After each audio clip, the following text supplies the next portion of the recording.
Everyone needs help from public services at some time in their life. Those who provide services such as childcare, education, health and social care sometimes use restrictive practices to stop people from hurting themselves or others.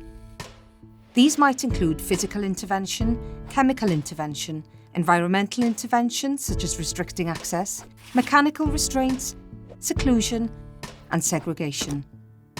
This can be very upsetting for people, and in some cases they can cause physical harm. If a restrictive practice is necessary, it must always be lawful, respectful, painless, and only used if other options have failed. Welsh Government want people to be respected. We don't want them to be hurt or feel embarrassed. We have put together a framework to help those who commission and provide services to plan with people and those who matter to them to reduce the use of restrictive practices. We want service providers to make sure they have plans to help reduce the need for these types of interventions.